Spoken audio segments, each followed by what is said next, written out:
敗じゃないかな失敗じゃないかな失敗じゃないかな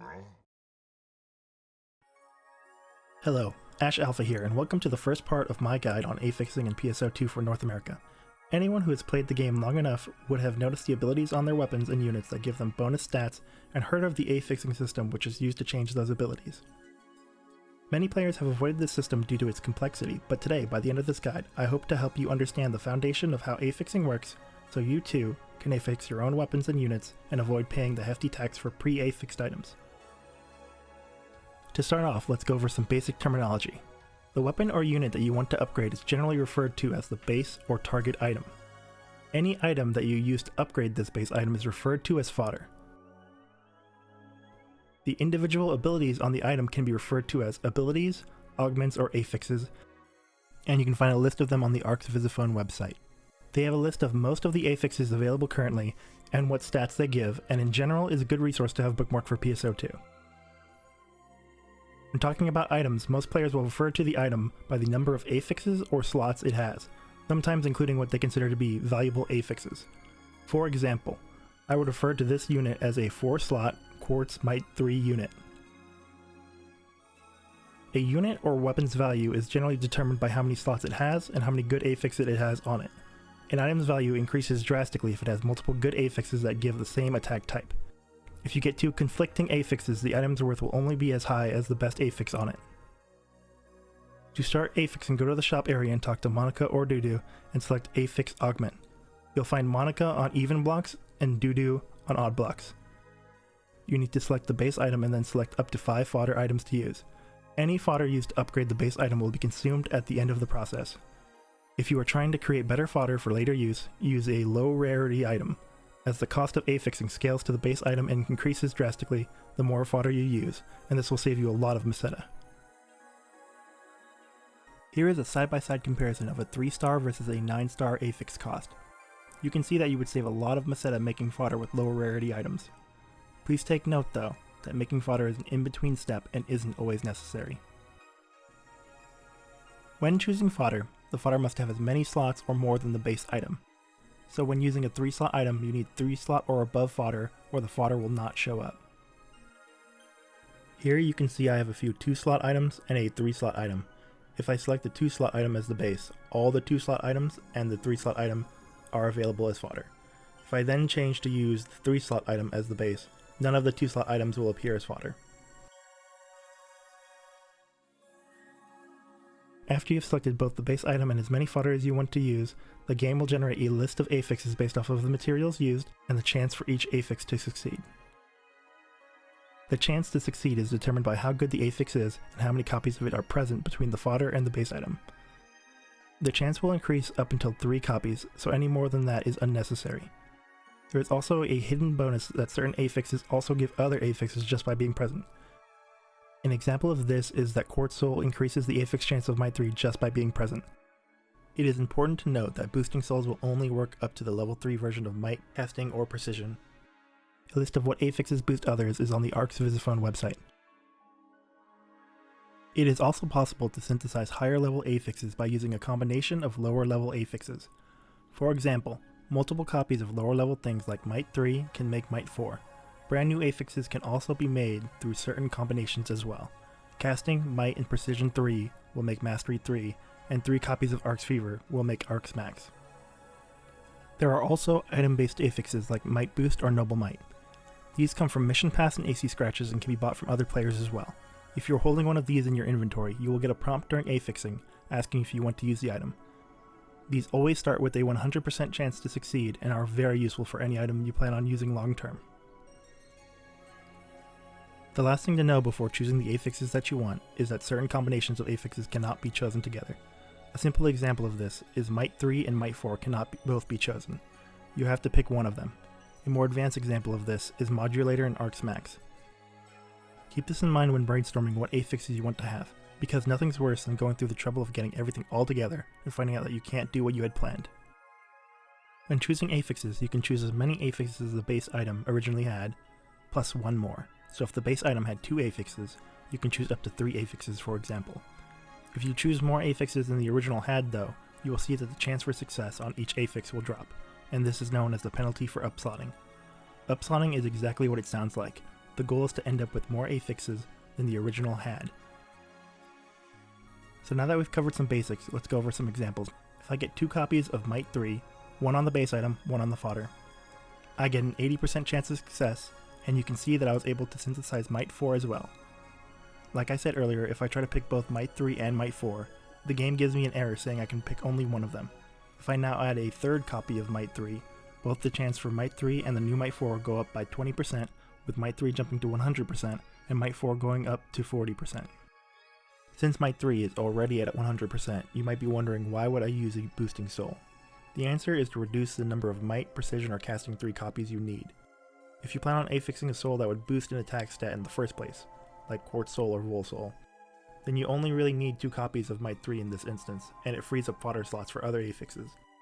If you plan on using a more advanced soul like Apprentice or Berry Soul, which both do not boost an attack stat like Might, you can still find a way to take advantage of this system by creating a fodder that has both the attack stat and a boosting soul, once again freeing up fodder slots for other affixes. It is important that I reiterate that souls will only boost up to grade 3 versions of Might, Precision, and Casting. If I had used 3 copies of Might 4 or 5 and tried to boost it with Quartz Soul, it would not work. So as you can see, you can use a combination of multiple copies of Might 3 and Might boosting souls to increase your affixing chance. Now let's see the penalty for upslotting. If I pick 4 things, the chance of success drops quite a bit. The penalty gets worse the more slots you try to add. The penalty for going from 1 to 2 or 2 to 3 isn't that bad, but as you go up to 4 or 5 slots it gets extremely low. Any affix that fails will obviously not be transferred to the target item, and you can end up with less slots than what you originally started with if things go poorly enough, and this is where success rate boosters come in. These boosters are called augmentation aids, and they range from as low as 5% and go as high as 45%. That being said, the easiest to obtain are 10, 30, and 40% augmentation aids. 10% can be received from many sources like the Fun Scratch as a reward for weapon grinding and purchased from other players. 30 and 40% however come from the X-Cube exchange shop, with the 30% costing 20 X-Cubes and the 40% costing 100 X-Cubes. It should be pretty obvious that you want to avoid using 40% boosters as best as you can, as they are very expensive. 30% are also given out as a reward for the weekly ARCs mission on a per character basis, so make sure to complete this mission on every character every week. Occasionally there will also be a boost week where affixing will get a 10% boost to all affixing done. You should try to plan most of your larger affixing projects around such boosts by getting fodder ready ahead of time. There is also an item called Augment Insurance you can get from the swap shop. This will return all items used if any of the affixes fail, and it insures up to a 4-slot item. To buy one, you need either 12 AC Scratch items you don't want anymore to trade in, or you can use recycle badges, which can also be obtained via Scratch items, or can be bought from other players. If you are working with really expensive augments that would cost more to redo than the 10 badges, then Augment Insurance might be a good option. While we're on the topic, there is also a small bonus to affix chance if the fodder items are all the exact same item. This is not something I'd recommend using, as it is more effort than it's worth. Now that we've covered the basics of upslotting and augmentation aids, let's talk more in depth about upslotting. There are 2 general reasons for upslotting items. The first is trying to get the desired number of slots without trying to carry over anything in particular. The second is trying to take a good affix or 2 to a higher slot to create your own fodder and save the setup. If you are just trying to get a desired number of slots, then you use fodder with things that have a 100% chance to affix on it. Since your only goal is to upslot, it doesn't matter what you carry over, so you always choose affixes with the highest success rate. Now if you are trying to carry over a good affix or 2, things get a little more complicated. You are going to need 3 copies of whatever you are trying to carry over, and the rest of the affixes can be the 100% ones. If you can't boost the chance to 90% or above with a booster, I would not recommend trying this unless you are comfortable taking the risk. I'd only ever really do this with things I have farmed myself that were lower slot than I would consider useful, and a higher slot version is significantly more expensive. For most affixes, it is cheaper and easier to just buy the higher slot item from another player. Next, I'd like to cover special affix boosts like Soul Receptor and Extra Receptor. These are not available in NA at the time of making this video, but I'd like to cover them real quick. These affixes come from items transferred from the PSO2 phone app in JP. Soul Receptor boosts the Soul affix chance to 100%, and Extra Receptor boosts the chance of Alter Inflict affixes to 100%. If they release the phone app in NA, get it for these affixes. Another useful system in affixing is special ability factors. To start, special ability factors only apply to weapons. Each weapon has what is called a special ability factor, which will be unlocked after the weapon is grinded to plus 35, which is cap. The affix it gives is usually associated with a weapon series like the Sigma series or the Nox series, which can give casting, might, or precision 4, depending on the weapon type as their special ability factor. This has made affixing weapons in particular way easier. Whenever you use a max grinded weapon as fodder, the special ability factor will be added to the list of affixes with a starting chance of 100%. You don't need multiple copies either, just one max grinded weapon, that's it. Lastly, it's good practice to plan out your affixes on a piece of paper, Excel, or something like that. I like to use Excel to plan out each piece of fodder and check the market to see how much it's all going to cost me. I also like to go out and farm affixing fodder with people I know to cut the cost, and I like to sell any extra fodder I get. Finally, to the part many of you have been waiting for, the examples. There are going to be some jump cuts and fast forwards because you only really need to see some things once to get the point. I'm going to reiterate that you should try to do most of your major affixes during a boost period. This affix would have been a lot easier and cheaper during a boost. For this first example, I'm going to affix my Gix twin machine guns, I'm going to call them TMGs, with these 5 affixes. As you can see, I've made a plan on Excel beforehand, and it's not that bad for a 5-slot weapon. I'm using 3 special ability factors and 1 item booster, making 4 out of the 5 affixes guaranteed, so I only need to get 3 Miser Soul 5-slot weapons, which weren't that expensive. I was also really lucky that the Gix TMG had a good special ability factor as well. To start, the Flicked Tiro special ability factor comes from the Missouri M13s in the Photon Booster Shop. The Photon Booster Shop has all the Alter and Flick special ability factor weapons, which is really useful.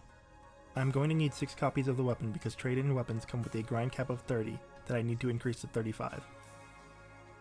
You increase the grind cap of a weapon by grinding it with a duplicate item. I'm going to fast forward through the grinding process, but as I hit certain milestones you can see that I get a lot of Augment Aid plus 10s. You should never run out of these.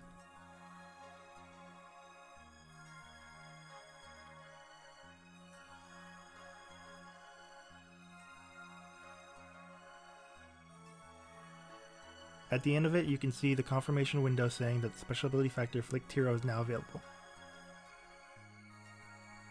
I'm going to jump the video to after I finish grinding the remaining weapons, as I'm just going to be doing the same thing.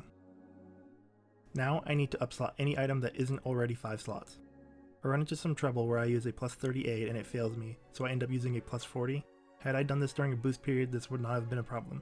Since I'm not trying to carry over anything important while upslotting, you will see that I only pick affixes with a 100% chance to succeed, to increase my chances of upslotting.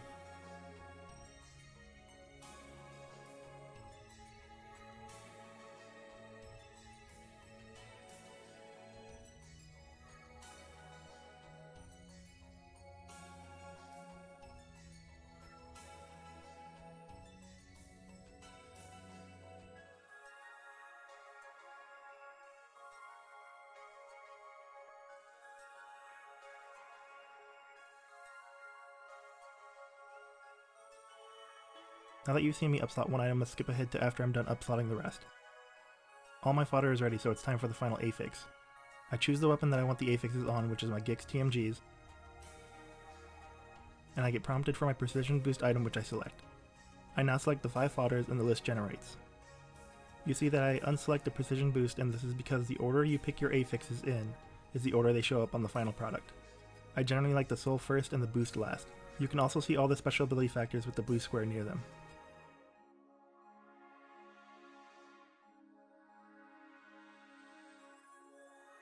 I pick my 5 affixes and the next screen asks me if I want to use any augmentation aids or insurance.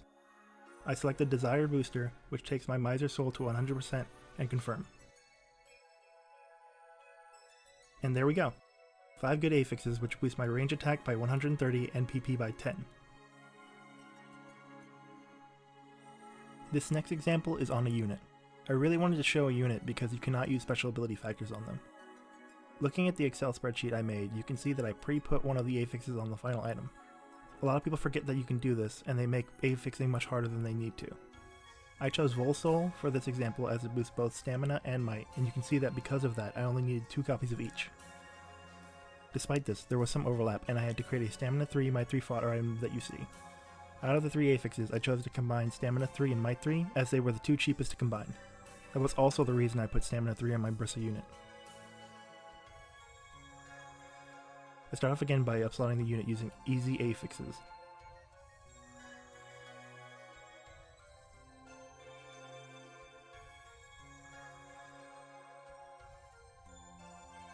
After that, I used 3 stamina 3 units to put stamina 3 on the bristle unit.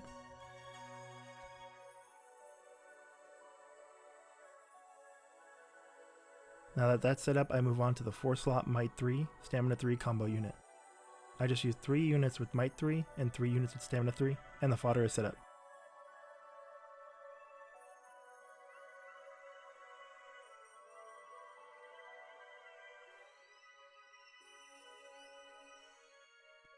My 5 fodders and target item are ready, so now I can move on to the final affixes. I pick the bristle unit as my base, then select my 5 fodders. I pick the Might Boost item and the table generates with my desired affixes. Once again, I put the affixes in the order that I want to see them on the final product and confirm.